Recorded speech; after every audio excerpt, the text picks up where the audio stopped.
Allô, allô, allô. Il est disponible pour Allô, allô, allô, allô. Hein? Mais aussi, mu ngi ñëw kay bii mu ngi ñëw. en hommage au professeur Souleymane Bassirou Diagne du 20 au 22 décembre 2017 à Louga concernant ses compétences le professeur est avéré et aguerri. Concernant la présentation, on a pris presque 5 minutes à le présenter.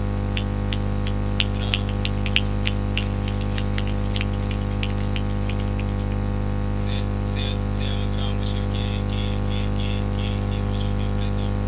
J'espère que vous allez lui prêter une oreille attentive. On vient aussi de voir l'arrivée d'un rappeur de lycée. C'est aussi qui est là. Il refuse toujours d'être grand mais j'espère que vous allez prêter une oreille attentive. Panélistes qui sont là aujourd'hui. Merci.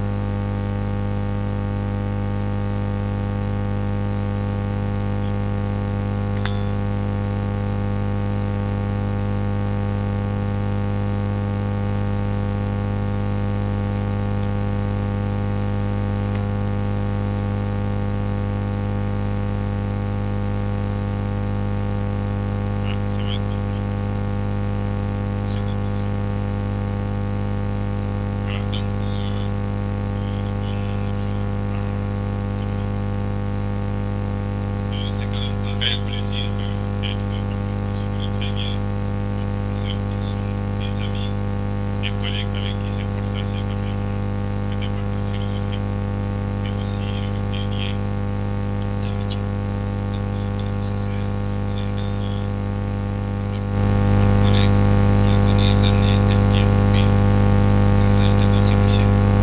Donc c'est pas également c'est un frère, c'est vraiment d'excellent. Et c'est quand même une bonne nouvelle. L'autre bonne nouvelle, c'est qu'il est toujours important d'écouter, d'interagir et d'échanger avec d'autres profs qui vous viennent d'ailleurs. Parce que le baccalauréat, c'est un examen extrêmement sérieux et vous ne serez pas corrigé par vos propres professeurs. Vous pouvez être corrigé par nous-mêmes. Envoyé ici comme correcteur. Ou bien vos profs seront envoyés au niveau de Ziguinchor ou bien au niveau de Saint-Louis. C'est pourquoi il est important d'écouter d'autres voix, il est important d'écouter d'autres professeurs, il est important également de prendre connaissance avec d'autres démarches. Et ma démarche ce matin consistera, comme vous le savez tous, comme toute démarche effectivement de professeur, à faire un tour rapide du programme. Donc la démarche consistera d'abord à analyser la première partie du programme qui porte sur la réflexion philosophique. Et ma deuxième démarche consistera, chers élèves, à réfléchir sur la vie sociale, la place de l'homme dans la société, la liberté de l'État, conscience et inconscient, individu et société. Et ma troisième démarche, quand même, va s'intéresser à l'épistémologie.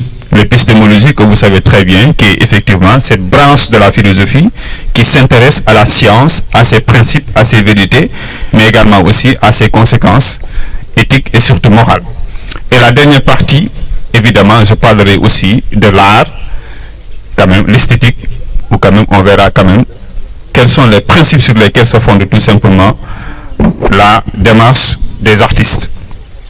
Premièrement, je commencerai effectivement par vous faire part de l'une des plus grandes révolutions intellectuelles de l'humanité.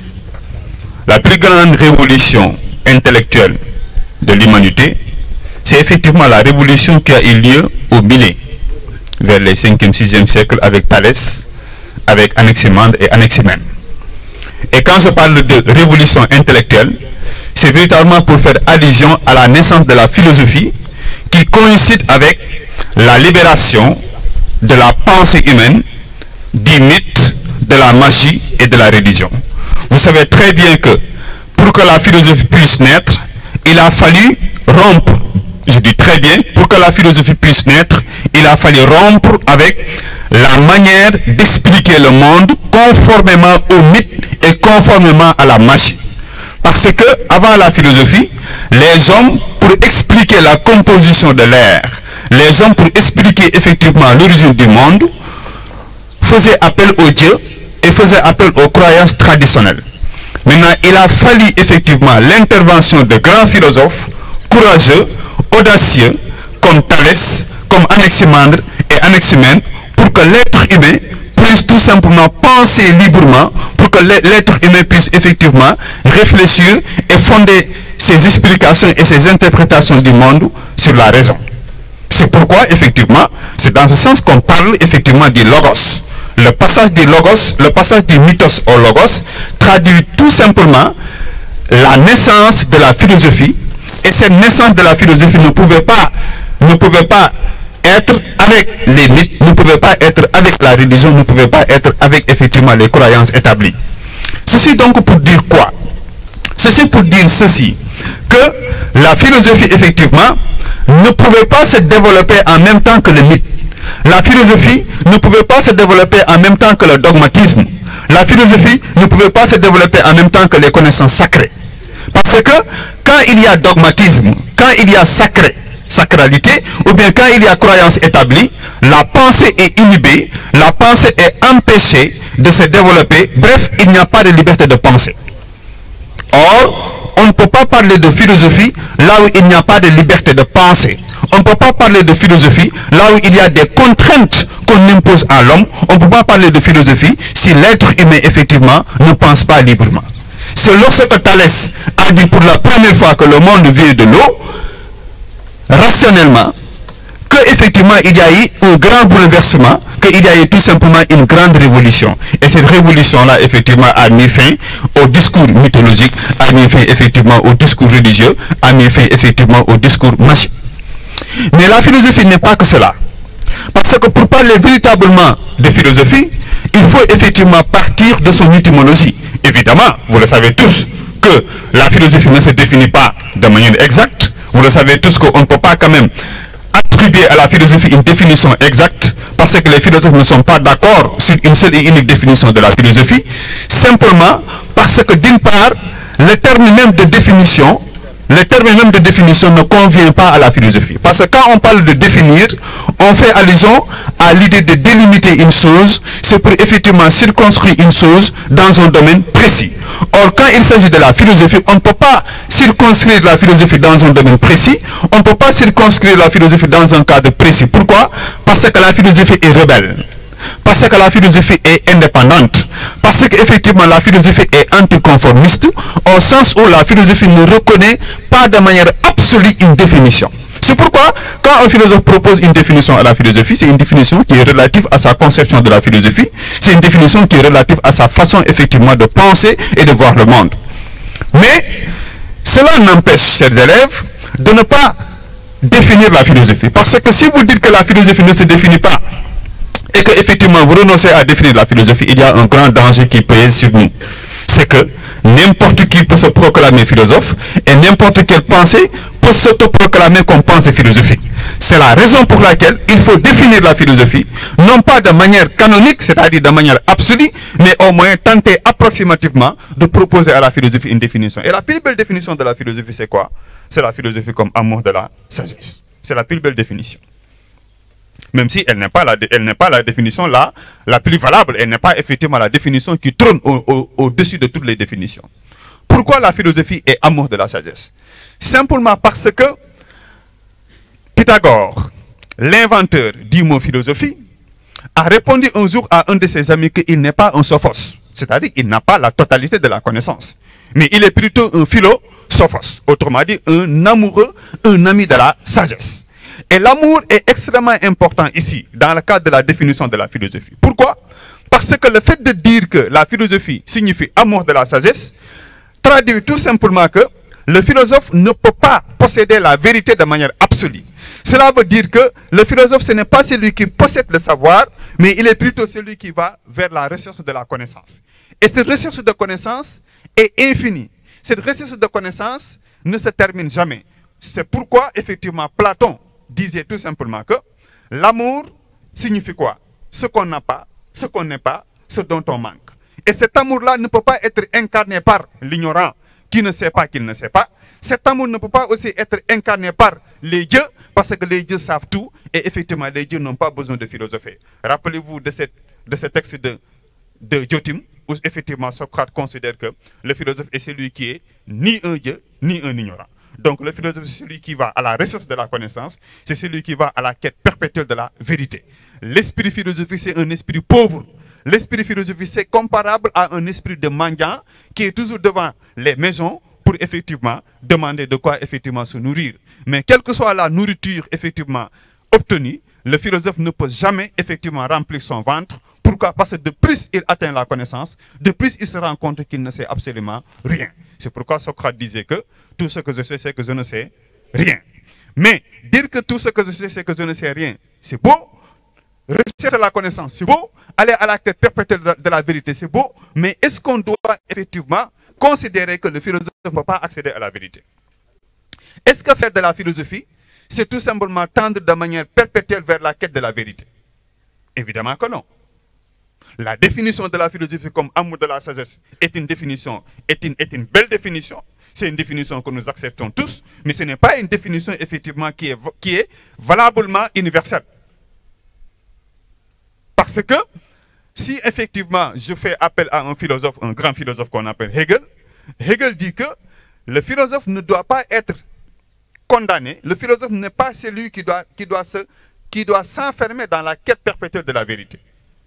Il dit exactement que la philosophie doit se détacher de son nom d'amour du savoir pour être savoir effectivement réel. La philosophie doit se détacher de son nom d'amour du savoir pour être savoir effectivement réel. Et ceux qui sont intelligents verront effectivement que la philosophie comme quête perpétuelle de la vérité peut avoir comme antithèse la philosophie effectivement comme connaissance. Parce que Descartes n'a pas défini la philosophie comme amour de la sagesse, il a fait de la philosophie un moyen, un instrument, un outil par lequel il accède à la vérité qu'on appelle tout simplement je pense donc je suis. Donc, du point de vue de Descartes, ou bien que du point de vue de Hegel, on ne peut pas quand même considérer que la philosophie, effectivement, est une quête perpétuelle, est une quête infinie de la vérité. Donc, le philosophe, bien vrai que aucune vérité ne peut satisfaire le besoin de connaissance des philosophes, mais au moins, le philosophe a besoin, effectivement, un certain nombre de connaissances. Le philosophe a besoin d'accéder au moins, effectivement, à la vérité. Mais pour accéder à cette vérité, chers élèves, le philosophe doit se méfier du sens commun. Pour accéder à cette vérité, chers élèves, le philosophe doit se libérer de la caverne dans laquelle la société l'enferme. Parce que l'homme du sens commun, ce qui le caractérise, c'est ça. C'est quelqu'un, effectivement, qui vit dans la naïveté totale. C'est quelqu'un qui vit, effectivement, dans les idées reçues. C'est quelqu'un qui se laisse enfermer par les croyances établies. C'est pourquoi on définit souvent l'homme du sens commun comme celui qui ne pense pas par lui-même, comme celui effectivement qui ne réfléchit pas par lui-même, mais celui qui réfléchit en fonction de la réflexion des autres.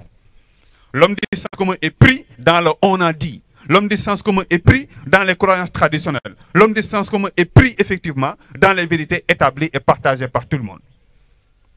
C'est pourquoi Platon pour interpréter, pour décrire l'homme du sens commun, le compare à l'homme de la caverne qui est enfermé, enchaîné.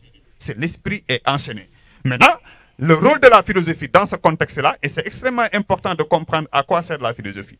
La philosophie sert ici à quoi? À libérer l'esprit humain de ses chaînes, à libérer l'homme de la caverne, à libérer effectivement l'ignorant de son ignorance. Donc, l'homme du sens commun, ou bien l'ignorant, il doit philosopher pour accéder à la lumière, il doit philosopher pour accéder à la connaissance. Mais attention, chers élèves, le rapport entre l'homme du sens commun et le philosophe, c'est effectivement un rapport de divergence. On ne peut pas quand même considérer qu'il y a un rapport de convergence entre la philosophie et le sens commun. Parce que le sens commun, c'est du domaine des préjugés. Le sens commun, c'est du domaine des idées établies. Le sens commun, c'est du domaine de la non-réflexion. Le sens commun, c'est du domaine effectivement du non-étonnement. Or, le philosophe s'étonne, questionne, doute et se pose des questions. Or, l'homme du sens commun ne doute pas, ne questionne pas et se laisse emporter effectivement par les vérités établies. C'est pourquoi le seul rapport que le philosophe doit entretenir avec les préjugés, c'est effectivement de les combattre et non pas de les recevoir comme étant effectivement des vérités établies. Donc la philosophie s'oppose au sens commun. La philosophie effectivement va à l'encontre du sens commun. La philosophie mène un combat contre le sens commun et aussi contre effectivement les préjugés établis. Donc la philosophie effectivement s'oppose au sens commun. En s'opposant au sens commun aussi, la philosophie aussi s'oppose à la religion. Parce que la religion n'autorise pas qu'on discute ses principes. La religion, c'est du domaine du dogmatisme. La religion, c'est du domaine du sacré. Le croyant, c'est celui qui adhère de manière irréfléchie aux vérités établies par la religion. C'est du domaine de la croyance. Et vous comprendrez effectivement pourquoi Marcin Toa disait que la philosophie entre en conflit avec la religion. Pourquoi? Parce que la religion impose ses vérités, alors que la philosophie, effectivement, n'accepte pas qu'on lui impose des vérités. La philosophie examine toute vérité établie.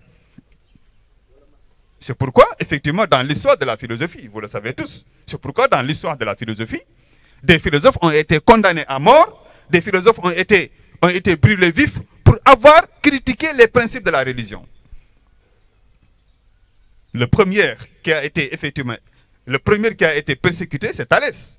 Thalès de Milet et Anaximandre et Anaximène, en interprétant le monde hors du cadre mythologique, ont subi effectivement des conséquences de la part de leur société. Parce qu'une société ne peut pas effectivement admettre qu'on puisse effectivement penser les choses en dehors effectivement de ses lois, en dehors de ses principes religieux. Et deuxième exemple, Socrate. Socrate a été condamné à mort parce que d'une part, on lui accuse de ne pas reconnaître les dieux de la cité, on lui accuse de ne pas reconnaître la religion des Athéniens. Troisième exemple, Giordano Bruno. Brûlé vif pour avoir soutenu que la terre tourne. Et enfin Galilée, qui a été condamné à mort, mais malheureusement il a été sauvé par le pape, son ami, mais il a été mis sous résidence surveillée. Donc si vous remarquez très bien, le rapport entre la philosophie et la religion, c'est toujours décliné en termes de conflit, en termes de divergence et en termes d'opposition. Mais attention, attention, ne dites jamais que la philosophie et la religion s'opposent partout et toujours. Parce que si vous le dites, vous entrez en contradiction avec ces philosophes-là qui sont en même temps philosophes et religieux. Et l'exemple le plus pertinent, c'est au Moyen-Âge, le Moyen-Âge. Vous savez très bien qu'au Moyen-Âge, la plupart des philosophes étaient des religieux et étaient effectivement des religieux. Saint Thomas d'Aquin, Saint Augustin, et même dans la religion musulmane, Ibn Arabi, Averroès, et même jusqu'à aujourd'hui, on peut prendre l'exemple du grand philosophe Souleymane Bassir Diagne, qui effectivement, qui réconcilie la foi et la raison. Donc, il y a un rapport d'opposition entre la philosophie et la religion, mais d'autre part également, il y a un rapport de complémentarité. Parce que la philosophie, la science, tous ces domaines de connaissance-là, qui utilisent la raison, qui utilisent l'intelligence, ne peuvent pas effectivement répondre à toutes les questions que se pose l'homme. Parce que l'homme n'est pas que raison, l'homme n'est pas que d'intelligence, l'homme est aussi sensibilité, l'homme est aussi cœur. Et Pascal a bien raison de dire effectivement que c'est le cœur qui sent Dieu, et non la raison. Bien vrai que c'est le cœur qui sent Dieu, mais le cœur a besoin effectivement de la raison pour éclairer la foi. C'est pourquoi une croyance religieuse sans raison est dangereuse. Pourquoi? Parce qu'elle mène tout droit vers le fanatisme. Et le fanatisme, effectivement, est source de conflit et source de violence. Donc, pour éviter, effectivement, des violences entre les hommes sur le plan de la religion, pour éviter que l'homme tombe, effectivement, dans le fanatisme et dans l'obscurantisme, il doit philosopher, même s'il croit. Parce que la croyance ne constitue pas toujours une menace contre la raison. La croyance ne constitue pas forcément une menace contre, effectivement, la réflexion critique. Donc, la philosophie et la religion peuvent bien entretenir une relation de complémentarité, vont même effectivement, et Averroès parlait même de compatibilité entre la foi et la raison. Parce qu'on ne peut pas exclure la raison au nom de la foi, ou bien exclure la foi au nom de la raison. Jean-Paul II d'ailleurs le disait en 1992 que la foi et la raison sont comme les deux ailes d'un oiseau, comme les deux ailes qui permettent à l'esprit humain de s'élever vers la contemplation de la vérité. Cela veut dire quoi? Cela veut dire que l'homme ne peut pas accéder à la raison, l'homme ne peut pas accéder autant pour moi à la vérité seulement par les seules ressources de la raison. L'homme ne peut pas aussi accéder à la vérité par les seules ressources de la foi.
La philosophie et la science se distinguent du point de vue de leur objet d'étude. Du point de vue de leur objet d'étude. Ou bien du point de vue effectivement de ce sur quoi porte leur réflexion.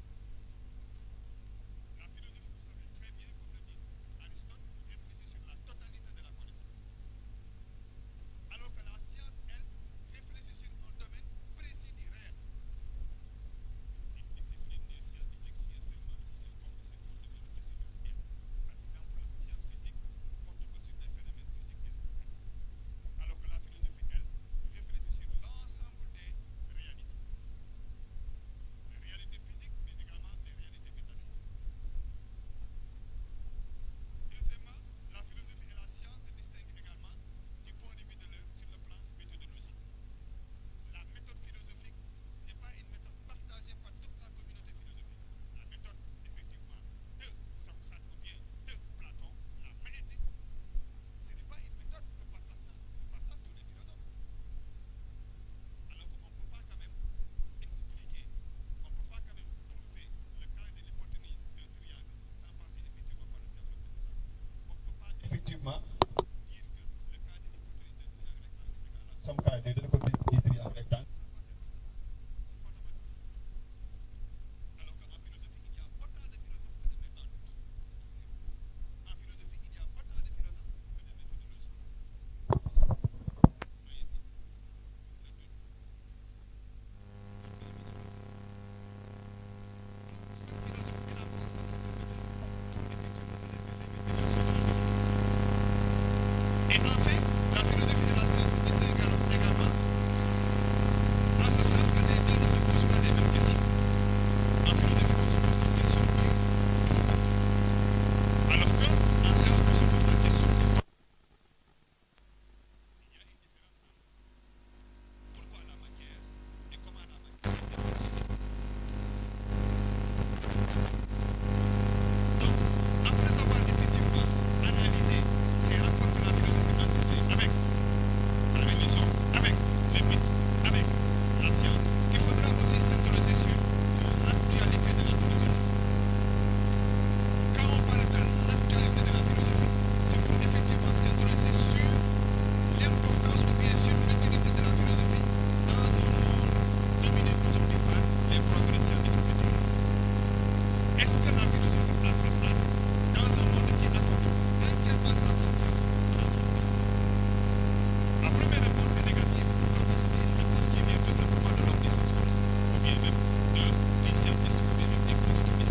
considère que la philosophie est inutile. Pourquoi?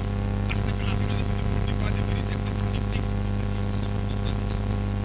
La science au moins parvient à proposer des vérités qui sont apodictiques, des vérités qui sont certaines et claires et qui font l'unanimité. Alors que la vérité à laquelle on accède en philosophie, ce n'est pas une vérité partagée par tous les philosophes. Et la vérité philosophique implique toujours quoi? Implique toujours des controverses. Rappelez-vous de Platon, de Platon, qui comparait la philosophie à un champ de bataille.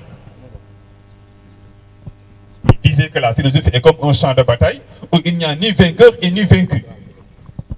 Donc, à force de voir les philosophes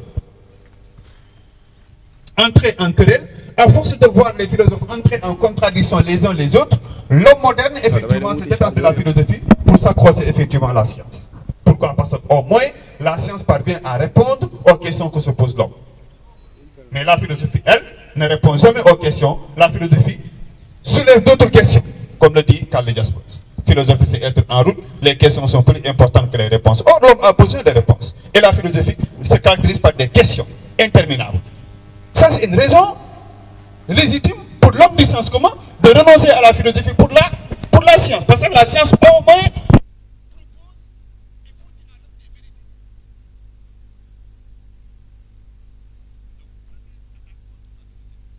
Si on a attaqué la philosophie, si on considère que la philosophie est inutile, c'est parce qu'elle ne peut pas effectivement aider l'homme à parvenir à des vérités exactes, à des vérités claires et certaines.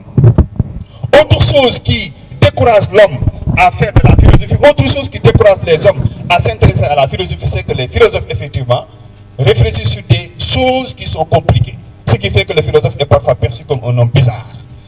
Le philosophe est bizarre. Il dit des choses bizarres, il dit effectivement des choses qu'on ne parvient même pas à comprendre. Et même les élèves disent même que la philosophie est compliquée. Que les philosophes sont compliqués. Donc ce caractère complexe de la philosophie fait qu'effectivement les hommes ne s'intéressent pas à la philosophie parce que les hommes n'aiment pas les choses compliquées. On aime les choses simples.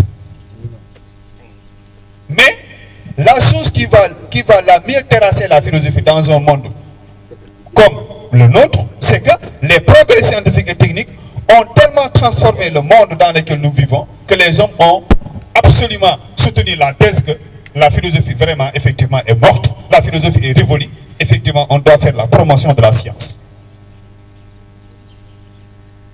Parce que la philosophie ne découvre pas, la philosophie n'invente pas, la philosophie, effectivement, ne construit pas.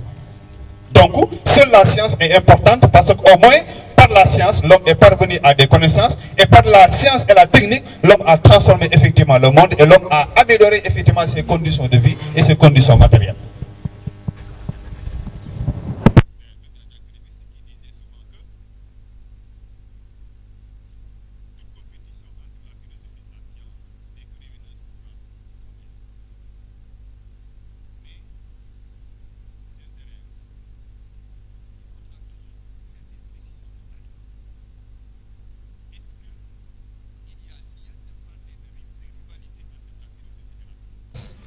Est-ce que c'est légitime ou bien est-ce que c'est beau de considérer que la philosophie et la science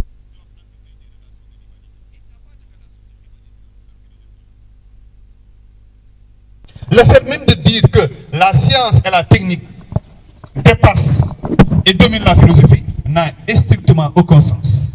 Pourquoi? Parce que la philosophie n'est pas la science et la science n'est pas la philosophie. La philosophie n'a pas pour finalité de découvrir des vérités qui font l'unanimité. La philosophie n'a pas pour finalité de transformer matériellement le monde. La philosophie a pour finalité de cultiver l'esprit critique. La philosophie a pour finalité de pousser l'homme à s'interroger sur le sens de son existence. C'est pourquoi, quelles que soient les attaques menées contre la philosophie ne disparaîtra jamais. Pourquoi? Parce que l'homme a toujours besoin de la philosophie. Pourquoi? Pour répondre aux questions d'ordre métaphysique.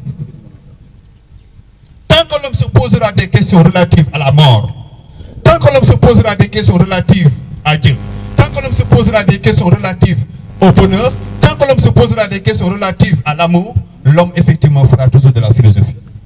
Parce que la science et la technique ne peuvent pas aider l'homme à répondre aux questions relatives à son existence. La question comment être heureux n'est pas une question effectivement scientifique. On ne peut pas quand même répondre de manière scientifique à cette question. Mais le plus important, ce sont tout simplement des conséquences qui sont aujourd'hui palpables devant nous, qui relèvent tout simplement de la mauvaise application de la science et de la technique. Et quand je parle de ça, je fais allusion effectivement aux conséquences néfastes de la science que sont le réchauffement climatique, bombes atomiques, etc., etc. Ce qui fait que Rabelais disait que science sans conscience n'est que ruine de l'âme. Donc, puisque science sans conscience n'est que ruine de l'âme, donc une science sans philosophie est dangereuse. C'est dans ce sens qu'il faut comprendre pourquoi l'homme a besoin autant de la science que de la philosophie. Parce que la philosophie guide la pensée scientifique, la philosophie guide même l'homme pour agir de manière effectivement bien. Je dis très bien, de manière bien. Donc, la science sans la philosophie est aveugle. Si les progrès scientifiques ne font pas appel à l'éthique et à la morale de la philosophie, c'est un monde effectivement qui va être détruit. Donc, la science a besoin de la philosophie. La science doit même constituer, comme le dit Bergson, la philosophie doit constituer le supplément d'âme de la science. Ça veut dire, la philosophie doit compléter la science, autant aussi que la science également complète la philosophie. Parce que depuis qu'il y a progrès scientifique, et je vais terminer sur ça par rapport à la première partie, depuis qu'il y a progrès scientifique, depuis qu'il y a nécessité de faire de la philosophie. Aujourd'hui, la plupart des philosophes réfléchissent sur l'intelligence artificielle, réfléchissent sur la robotisation, réfléchissent sur le numérique, réfléchissent sur la technologie. Donc la philosophie ne disparaîtra jamais. Évitez d'aller au bac. La philosophie, elle est inutile. Non, évitez ça. Le prof va vous massacrer. Mais on reviendra sur les méthodologies après. Donc, la philosophie, effectivement, se caractérise essentiellement, comme je l'ai dit, par la pensée critique, ok, par l'étonnement et par la remise en question. Et je l'ai dit que, quels que soient les progrès scientifiques et techniques, quelle que soit l'évolution de ce monde, la philosophie ne disparaîtra jamais parce que l'homme a toujours besoin de philosopher et l'homme fera toujours appel aux philosophes. Mais la philosophie réfléchit certes sur elle-même, mais également aussi la philosophie réfléchit également sur l'homme. Et c'est là effectivement qu'on va s'intéresser effectivement sur la question relative à la nature et à la culture. Parce que si on ne peut pas connaître l'homme si on ne fait pas appel à la culture et à la nature. Parce que l'homme au départ n'est qu'un être purement naturel, biologique, caractérisé essentiellement par l'instinct. C'est pourquoi au départ on compare l'homme à l'animal. Pourquoi? Parce qu'au départ c'est l'instinct qui commande l'homme et l'homme obéit. Jusqu'à ce que l'homme effectivement commence à développer son intelligence, commence à être un nouveau frère, commence à fabriquer des outils pour construire un nouveau monde. Et c'est en ce moment-là qu'intervient tout simplement la culture. Parce que la culture, par définition, c'est ce qui dépend de l'homme. Et la nature, c'est ce qui ne dépend pas de l'homme. Et le rôle de la culture, c'est de transformer la nature en humanité. C'est pourquoi entre le rapport entre nature et culture, je dis souvent aux élèves de l'inscrire d'abord sous l'angle de l'opposition. Que la culture s'oppose à la nature. Pourquoi Georges Bataille, dans son texte, dit que la culture est une négation de la nature? Pourquoi? Parce que d'abord, la culture est une négation de la nature parce que l'homme atterrit sur terre, l'homme vit dans un monde hostile et l'homme est obligé de la transformer, de s'opposer à la nature pour rendre possible son existence. Là où l'animal vit en parfaite symbiose avec la nature, l'animal n'a pas besoin de transformer la nature pour vivre. L'animal vit en parfaite harmonie avec la nature. Mais l'homme, s'il ne transforme pas la nature, il meurt, il disparaît. L'homme, s'il ne transforme pas la nature, il va être anéanti. soit par les animaux ou bien soit par les intempéries. C'est pourquoi l'homme est obligé de conquérir son humanité, de conquérir sa liberté en s'opposant à la nature. Et cette opposition-là, l'homme le fait par le biais de la technique et par le biais du travail. C'est par le travail que l'homme transforme le monde extérieur naturel. C'est par le travail que l'homme tire de la nature des outils. C'est par le travail que l'homme construit un monde humain, un monde nouveau, un monde qui correspond à son existence. Mais l'homme, en transformant le monde extérieur naturel, l'homme aussi transforme aussi son animalité en humanité par le biais de l'éducation. Parce qu'il y a beaucoup d'élèves, malheureusement, quand on parle de la culture, vous ne mettez jamais en exergue l'éducation, le travail et le langage. Il n'y a pas de sujet philosophique qui va porter seulement sur le langage. Il n'y a pas de sujet philosophique qui va porter seulement sur le travail. Il n'y a pas de sujet philosophique qui va seulement porter sur l'éducation. À chaque fois que vous voyez la culture, dites-vous que je dois faire appel aux manifestations de la culture que sont soit le travail, soit l'éducation et le langage. Donc, l'homme se construit, l'homme devient humain grâce au travail, grâce à l'éducation et grâce au langage. L'homme n'est pas homme, mais il le devient. Mais il le devient comment? C'est par le travail que l'homme devient humain. C'est par le langage que l'homme devient humain. C'est par l'éducation que l'homme parvient à transformer son animalité en humanité.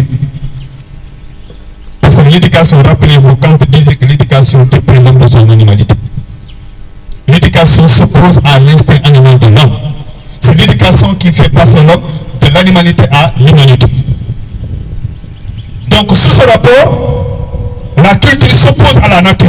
Mais sous un autre rapport, la culture ne s'oppose pas à la nature, mais la culture entretient un rapport de complémentarité avec la nature.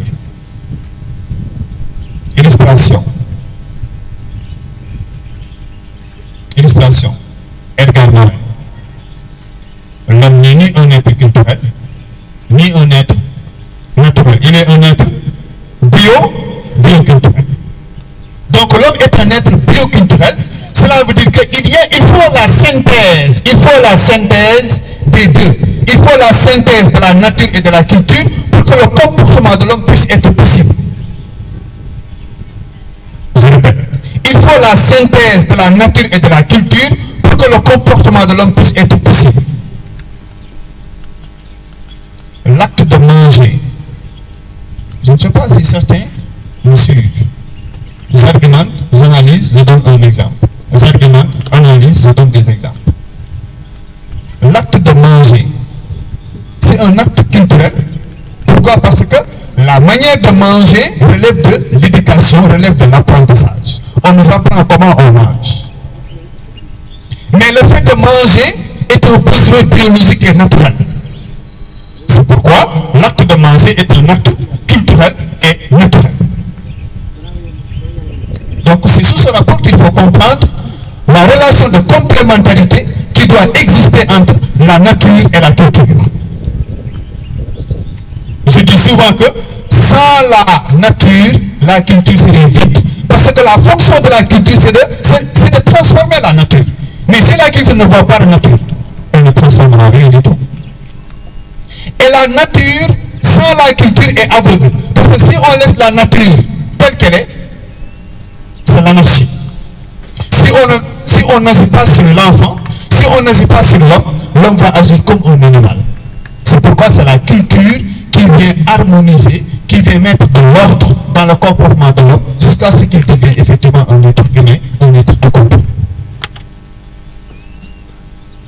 Et l'homme ne peut devenir un être accompli, vous le savez tous, qu'en vivant effectivement au sein d'une société composée par un ensemble de cultures. Il n'y a pas une seule culture, les gars. Il n'y a pas...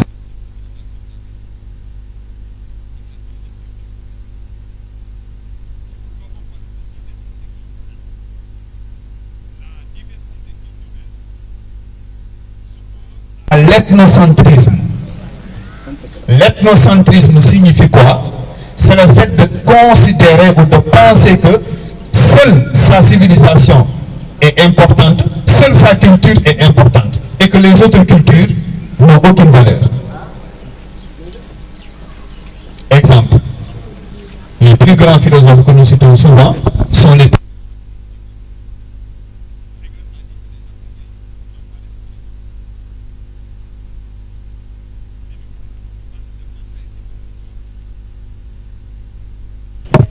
quand on considère que les Noirs n'ont pas effectivement d'art, n'ont pas la sensibilité esthétique. Pourquoi? Parce que l'objectif c'est de mettre au-dessus la civilisation occidentale et de mettre effectivement en bas la civilisation africaine. Or, en termes de culture, en termes de civilisation, il n'y a pas de rapport de compétition, mais il y a un rapport de complémentarité. Parce que l'ethnocentrisme, on sait ce que c'est. L'ethnocentrisme, on sait effectivement ses conséquences. La guerre mondiale. Hitler a voulu effectivement effacer les Juifs. C'est le sentiment d'ethnocentrisme qui crée cela. Rwanda. S'il y a génocide, c'est parce qu'effectivement aussi il y a le sentiment d'ethnocentrisme. Et jusqu'à aujourd'hui et hier, s'il y a des bombardements là-bas au niveau entre Palestine et Israël, c'est parce qu'effectivement il y a d'aucuns qui ne peuvent pas accepter les Arabes. C'est pourquoi l'ethnocentrisme est dangereux. Il faut combattre l'ethnocentrisme par quel moyen? Par le moyen de la diversité culturelle. Il faut faire la promotion de la diversité culturelle pour empêcher à certains individus de diviser l'humanité, de séparer les hommes en termes d'ethnie et en termes effectivement de religion ou bien en termes effectivement de culture. Toutes les cultures se valent et toutes les cultures se complètent. Et pourtant Senghor est un exemple. Le rendez-vous de donner et de recevoir ne traduit rien d'autre tout simplement que ce rapport de complémentarité que les cultures, que les civilisations, que les hommes doivent effectivement entretenir. Parce qu'aucune culture n'est complète, aucune culture n'est parfaite.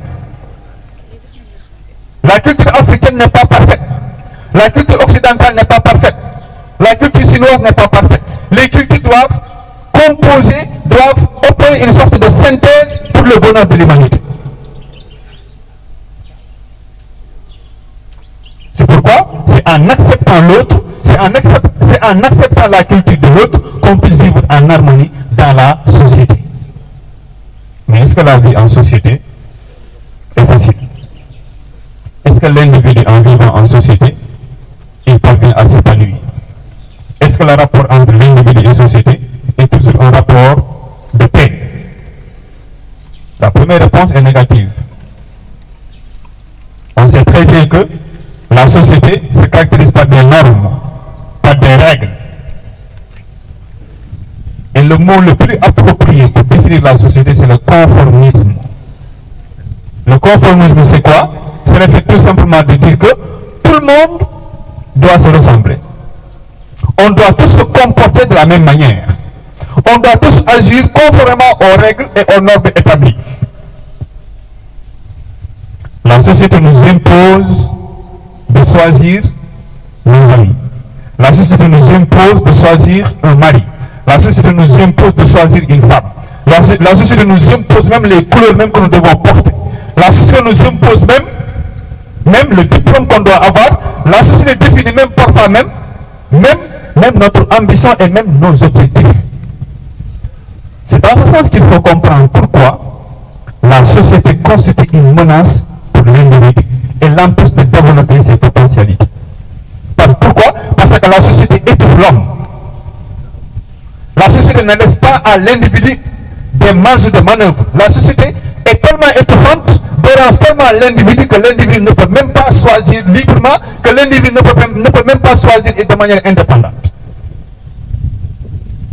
C'est dans ce sens qu'il faut comprendre pourquoi la société constitue une menace pour la liberté de l'individu. C'est dans ce sens qu'il faut comprendre pourquoi la société s'oppose à l'individu.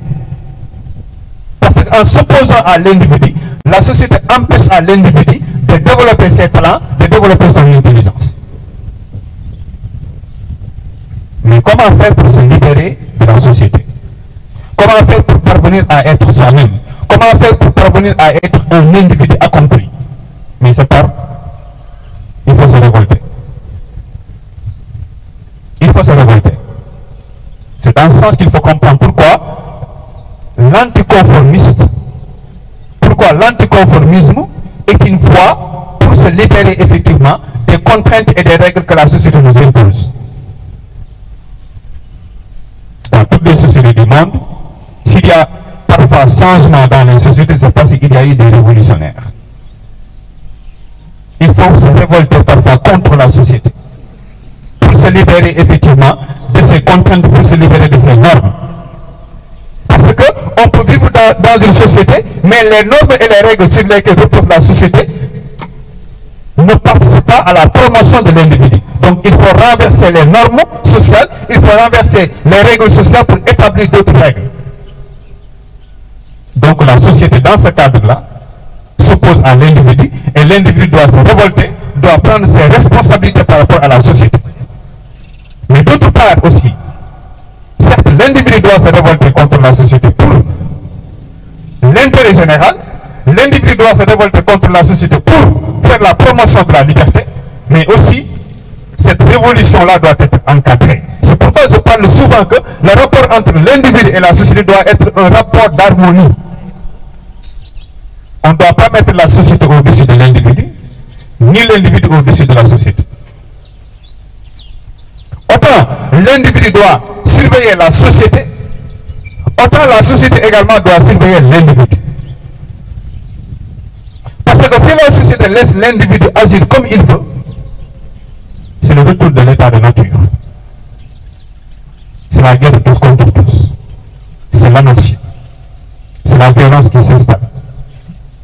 C'est pourquoi la société doit veiller à ce que chaque individu, effectivement, respecte les normes et les règles établies. L'individu aussi doit aussi parfois, si nécessaire, remettre en question, remettre en cause certaines valeurs et certaines règles établies par la société. Et c'est seulement dans ce sens, et dans ce sens seulement, qu'il peut avoir liberté, qu'il peut avoir effectivement bonheur. Sinon, la conscience de l'individu ne sera jamais tranquille. Pour que la conscience de l'individu puisse être tranquille, il faut que la société aménage à ce dernier-là, il faut que la société aménage un espace de liberté, un espace effectivement de discussion. C'est seulement ce qui peut permettre à la conscience de l'homme d'être elle-même, c'est seulement ce qui peut permettre à la conscience de l'homme de se réconcilier avec elle-même. Mais alors, qu'en est-il de la conscience exactement? Qu'en est-il de la conscience? Si la conscience est tout ce qui nous définit par opposition à l'animal, donc on peut dire que l'homme est responsable du seul fait qu'il est un être de conscience. Parce que la conscience, c'est effectivement cette faculté qui est en moi et qui me permet d'avoir un total contrôle sur moi-même. L'animal ne dispose pas de conscience. Pourquoi? Parce que l'animal ne sait pas ce qu'il fait. Si l'animal savait ce qu'il fait, effectivement, il serait un être de conscience, il serait un être responsable. Mais l'animal n'est pas responsable de ses actes. Si on définit l'homme, si même on dit que l'homme est un être de conscience, c'est parce que l'homme, effectivement, est le seul être capable d'agir et de savoir qu'il est en train d'agir, de parler et de savoir qu'il est en train de parler, de sentir et de savoir qu'il est en train de sentir. C'est ça la conscience. Conscientia, accompagné de savoir. C'est ça la conscience. La conscience, c'est le fait tout simplement de tousser et de savoir que je suis en train de tousser. C'est ça la conscience. Donc, quand la philosophie pose la conscience en rapport avec l'homme, c'est pour faire de l'homme un être responsable de ses actes. Donc, l'enjeu de dire que l'homme est un être de conscience, c'est quoi? C'est de considérer que l'homme a un total contrôle sur lui-même. C'est ça, la conscience. C'est pourquoi Descartes dit que l'homme est une pensée. Il dit même que l'homme est une conscience. Il dit même que l'homme est une chose qui pense. Et de ce point de vue, il n'y a que la conscience qui occupe entièrement l'homme. Ce qui revient à dire qu'il n'y a rien qui m'échappe. Il n'y a rien qui se passe en moi dont je n'ai pas effectivement la connaissance. L'homme sait tout ce qu'il fait. Pourquoi? Parce qu'il est doté de conscience. Ah mais attention, si l'homme sait tout ce qu'il fait, mais pourquoi parfois il a du mal à répondre certains de ses actes? Pourquoi il a parfois du mal, en dormant la nuit, se lever, se parler, se coucher, et au matin on lui dit que mais toi, ça veut dire que l'homme n'a pas un total contrôle sur lui-même. Alors en ce moment-là, qui parlait? Qui parlait à moi? C'est l'inconscient. L'inconscient, c'est ce moi qui est en moi, qui agit en moi, à mon insu. Avant que Freud découvre l'inconscient, on pensait que l'homme était totalement un être de conscience. Il avait une totale responsabilité de ses actes. Or, l'inconscient, en introduisant l'inconscient, on se rend compte que l'homme n'a pas un total contrôle, l'homme n'est pas totalement responsable de ses actes. Donc, il y a des choses qui se passent en moi et dont je n'ai pas la moindre conscience, dont je n'ai pas la moindre connaissance. Donc, s'il y a des choses qui se passent en moi, dont je n'ai pas la moindre conscience, et dont l'origine c'est l'inconscient, alors est-ce qu'on peut me tenir responsable de mes actes? Non, l'homme ne peut pas être responsable alors de ses actes. Parce que pour être responsable, il faut être capable de répondre de ses actes. Alors là-bas, le libre arbitre saute. Le libre arbitre disparaît. Parce qu'on ne peut pas dire que l'homme est un être libre, il agit librement, il agit volontairement, alors qu'à côté, l'homme parfois peut agir sans savoir qu'il est en train d'agir. Donc le libre arbitre est une illusion de la liberté. Parce que l'inconscient menace la responsabilité de l'homme. La présence de l'inconscient fait que l'homme ne peut pas effectivement prendre entièrement conscience de lui-même. D'ailleurs même, ce n'est pas seulement Freud qui le dit.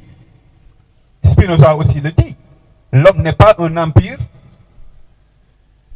L'homme n'est pas un empire dans un empire. Donc, l'homme, la conscience existe, mais elle ne règne pas en maître absolu. C'est pourquoi Freud compare la conscience à la face visible de l'iceberg. De l'iceberg. De l'iceberg. Donc, si Freud compare la conscience à la face visible de l'iceberg, donc la liberté effectivement n'existe pas. Où l'homme n'est pas libre. Mais est-ce qu'on peut effectivement renoncer à la liberté? Parce que simplement il y a l'inconscient. Est-ce qu'on peut renoncer à la liberté? Parce que simplement nous sommes enveloppés dans un corps qui nous détermine. Ou bien nous vivons dans un environnement avec ses propres lois. Non, non, l'homme ne peut pas renoncer à la liberté. Parce que l'homme est liberté. Sartre même dit que l'homme est condamné à être libre. Sartre même dit que la seule chose qui existe chez l'homme, c'est que l'homme est liberté, parce que son existence précède son naissance. Donc la liberté est absolue chez l'homme. L'homme est toujours responsable. L'homme choisit toujours. Sartre radicalise même la liberté en disant que même si l'homme refuse de ne pas être libre, il a librement refusé de ne pas être libre. Donc l'homme est toujours liberté. Et on se rappellera très bien de la guerre mondiale, quand Sartre prononçait cette célèbre phrase « Jamais la France n'a été libre que sous l'occupation allemande ». Quand France a été occupée par l'Alsace et Lorraine, Sartre se lève pour dire que la France est libre. C'est pour dire qu'il n'y a pas de fatalisme. Il n'y a pas de fatalisme. C'est pour dire que personne n'est condamné à subir telle ou telle chose. On peut tous effectivement conquérir sa liberté. Par quoi? Par la volonté, par l'effort. Donc l'homme est liberté, l'homme doit aller à la quête de sa liberté. Attention, chers élèves. Vous allez au bac, vous ouvrez une copie qui parle de liberté, l'élève met le libre arbitre, l'élève met Sartre, et après il amène Rousseau, la loi, il amène Hobbes. C'est hors sujet. On ne le fait pas. Vous ne pouvez pas abattre un sujet et vous développez en même temps deux conceptions de liberté différentes. La conception de liberté du point de vue de Sartre, du point de vue de Descartes, du libre arbitre, ou bien même du point de vue même de Spinoza, ça c'est la conception de la liberté au sens métaphysique. Ça n'a rien à voir avec la conception de la liberté au sens politique. Nous avons une dissertation En même temps, le libre arbitre, Descartes a dit, après effectivement vous dites Spinoza, l'homme n'est pas un empire dans un empire. Après vous amenez Rousseau, il faut obéir aux lois pour être libre. C'est hors sujet. C'est deux conceptions de la liberté différentes. Et je m'en vais vers l'autre conception de la liberté qui consiste effectivement à réfléchir sur la liberté et l'État. Et vous verrez ici que je ne parle pas. Je ne parle pas de libre arbitre. Il s'agit plus précisément de la liberté dans le cadre politique. Il s'agit précisément de la liberté dans le contexte des lois. Est-ce que l'homme, en obéissant aux lois, il reste libre? En quoi l'obéissance aux lois est liberté? Parce que l'homme a longtemps vécu à l'état de nature. Et l'état de nature est un état de guerre de tous contre tous. Donc si les hommes ont décidé, si les hommes ont accepté, en nouant un partenariat entre eux, en signant une convention de vivre en société, mais c'est pour être libre.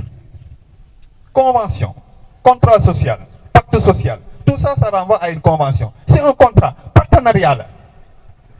Les hommes ont décidé de se réunir et de nouer un partenariat, de signer une convention. Nous acceptons de vivre en société. Vous ne volerez pas, j'accepte. Vous n'allez pas violer, j'accepte. Vous n'allez pas, j'accepte. Vous n'allez pas, j'accepte. Et vous signez, et maintenant vous entrez dans la société. Et maintenant on met en place des lois, et maintenant ces lois-là effectivement sont la condition de la liberté. Et ces lois sont garanties par l'État qui veille effectivement au respect et à la soumission de ces lois établies. C'est dans ce contexte-là qu'il faut comprendre pourquoi l'État est compatible avec la liberté. C'est dans ce sens qu'il faut comprendre pourquoi la présence de l'État est fondamentale pour que les hommes puissent être libres. Donc, l'État joue un rôle régulateur. L'État est là pour assurer la sécurité, mais également pour assurer la liberté des individus. L'État nous doit quoi? L'État nous doit la liberté. L'État nous doit quoi? L'État nous doit sécurité. L'État nous doit quoi? L'État nous doit tout, parce que nous avons tout confié à l'État. Richesse, pouvoir. Donc assurez-nous notre liberté, assurez-nous notre sécurité. Et c'est pourquoi effectivement le sujet du bac français est intéressant. Parce que le sujet du bac français dit l'État nous doit dire quelque chose. Oui, l'État nous doit quelque chose. Et la chose la plus fondamentale que l'État nous doit, c'est la liberté et la sécurité. Mais toutefois, est-ce que l'État